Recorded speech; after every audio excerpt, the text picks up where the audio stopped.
On September 27, 2025, President Donald Trump made a stunning announcement. He was sending U.S. military troops to Portland, Oregon, a move that immediately captured the nation's attention and sent shockwaves through the city. He described it as a serious action for a serious problem, emphasizing the gravity of the situation and the need for decisive federal intervention. The order, delivered directly via Truth Social, was not just a statement. It was a direct command to the military, instructing them to use full force if necessary to restore order and stability in Portland. The request for military help came from Homeland Security Secretary Kristi Noem, highlighting just how seriously the federal government viewed the unrest in Portland. This signaled a dramatic escalation in the federal response to what they called a dangerously unstable situation. Trump had previously sent troops to other cities during times of crisis, but each deployment sparked heated debate about the military's role in domestic affairs and the limits of presidential authority. Normally, local police are responsible for handling city issues. Using the military for law enforcement is extremely rare and often seen as a last resort, making this decision especially controversial. This move thrust Portland into the center of a national debate over presidential power, states' rights, and the proper balance between federal and local control. For Portland residents, the announcement was both alarming and confusing. Many felt blindsided, unsure of what the military presence would mean for their daily lives and their city's future. Many questioned why their city was being singled out and what specific events had justified such a drastic and unprecedented action from the federal government. Local leaders quickly pushed back, holding press conferences and issuing statements that painted a very different picture of Portland than the one described by the White House, insisting the city was not out of control. The stage was set for a major clash between federal and local authorities, with Portlanders caught in the middle, anxiously waiting to see what would happen next as tensions continue to rise. The administration's main justification was to protect federal property, specifically a U.S. Immigration and Customs Enforcement (ICE) building in Portland. Homeland Security claimed the facility had faced repeated attacks and that local police weren't doing enough. The White House argued that violent protests, allegedly led by Antifa, threatened federal agents and property.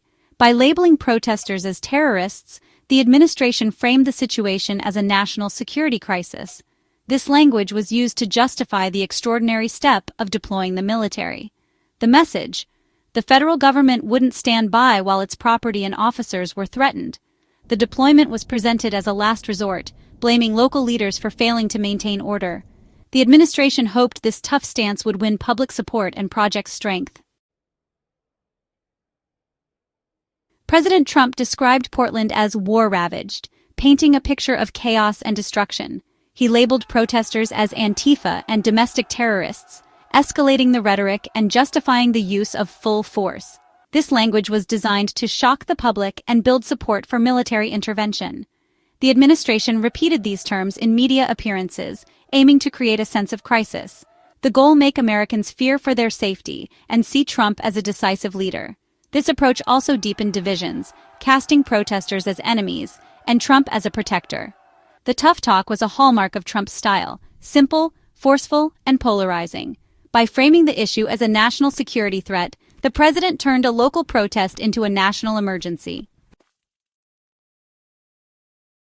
Oregon's leaders responded swiftly and forcefully, issuing a resounding rejection of Trump's order and his portrayal of Portland as a city in chaos. They made it clear that they would not accept federal intervention without a fight, and that the situation on the ground was being misrepresented to the nation. Governor Tina Kotek called the move an abuse of power, insisting there was no insurrection or need for troops.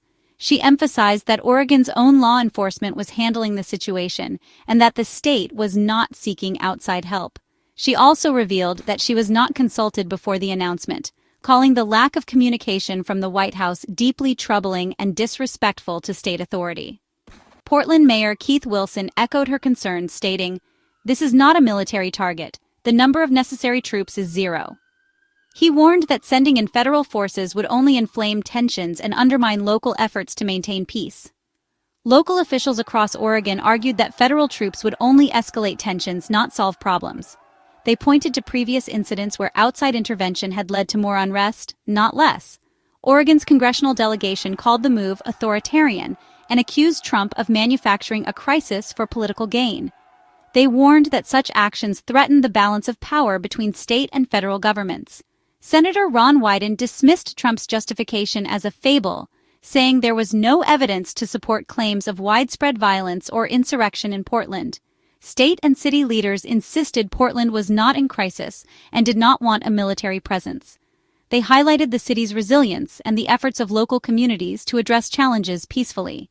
They accused the federal government of overstepping its authority and spreading misinformation, warning that such actions could erode public trust and further divide the nation.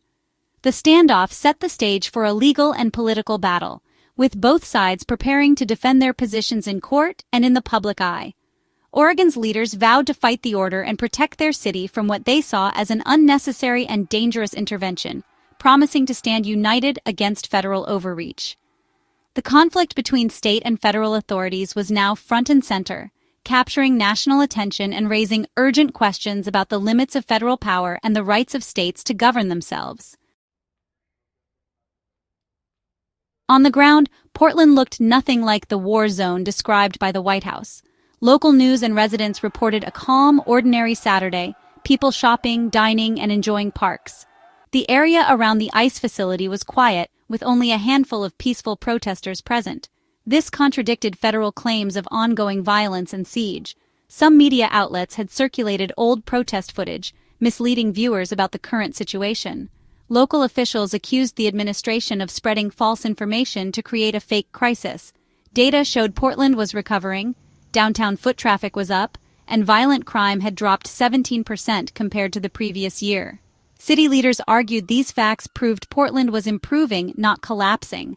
The gap between federal rhetoric and local reality raised serious questions about the president's motives. Protests at the Portland ICE facility had been ongoing since June 2025, mostly peaceful and focused on immigration policy. Demonstrators exercised their First Amendment rights, holding signs, chanting, and listening to speeches. While most protests were non-violent, some nights saw clashes between a small group of protesters and federal agents. Incidents included graffiti, thrown objects, and crowd control measures like tear gas. Both sides reported injuries, and some individuals faced federal charges for serious offenses like arson and assault. The government used these incidents to paint the entire movement as violent. Critics argued this was an exaggeration, used to justify a harsh crackdown on all protesters. They pointed out that most were peacefully opposing immigration policies they found unjust. The context: many ICE detainees had no criminal record, fueling public outrage. The protests were about voicing opposition, not causing chaos. Legally, the president's authority to use the military for domestic law enforcement is highly restricted. The Posse Comitatus Act, passed in 1878, prohibits using the U.S. military as a police force on American soil. The law's purpose is to protect civil liberties and prevent military rule. There are exceptions, like the Insurrection Act, which allows troop deployment in cases of rebellion or when local authorities lose control. Trump's use of terms like insurrection appeared aimed at invoking this exception. Critics argued Portland's situation didn't meet the threshold for insurrection. Legal challenges were already underway, as seen in a similar case in Los Angeles. Experts said a president can't unilaterally declare a city an insurrection. There must be clear evidence of total breakdown. Oregon officials insisted no such breakdown existed in Portland. The legal battle over presidential power and military use was far from settled. Central to Trump's argument was Antifa, a loosely organized anti-fascist movement, not a formal group. After the assassination of conservative activist Charlie Kirk, Trump signed an executive order labeling Antifa a domestic terrorist organization. The administration claimed Portland's Rose City Antifa had threatened federal officers, including doxing and death threats. This was used to justify military intervention. Legal experts, however, noted the U.S. has no legal mechanism to designate domestic groups as terrorist organizations. Those laws apply to foreign entities. Applying them to Americans raises serious First Amendment concerns. Because Antifa isn't a structured group, the label is vague and could be used to target dissent. Critics warned this approach could silence political opposition and would likely face court challenges. The legal foundation for Trump's order was shaky, adding to the controversy. Trump's order put Portland at the heart of a national showdown, turning the city into a symbol of the deep divisions running through the country. The federal government claimed it was restoring order and protecting federal property. Meanwhile, state and local leaders accused Trump of abusing his power for political gain, arguing that the move was more about politics than public safety. As of now, no troops have arrived in Portland, only the order itself and a clear signal of Pentagon readiness, with military resources on alert but not yet deployed. Oregon's leaders are expected to challenge the order in court, arguing it violates the Posse Comitatus Act, which restricts the use of federal troops for domestic law enforcement, and that the order lacks sufficient justification. The legal fight could mirror the ongoing Los Angeles case, where courts are already testing the limits of presidential authority and the balance of power between federal and state governments. The president's announcement didn't specify whether active duty troops or the National Guard would be used, leaving many questions about how and if the order would be enforced on the ground. Governor Kotek refused to authorize the Oregon National Guard, standing firm against federal intervention. If the federal government tries to take control and federalize the Guard, it would almost certainly spark further conflict and deepen the standoff. Even the Pentagon appeared hesitant, signaling unease about using military force on American soil and raising concerns about the precedent such a move could set for future crises. The real issue at stake is who controls America's cities, the president in Washington, or the local communities and leaders who know their cities best. This question is now front and center. The world is watching closely to see if troops will actually arrive in Portland and what that decision will mean for the future of democracy, civil rights, and the balance of power in the United States.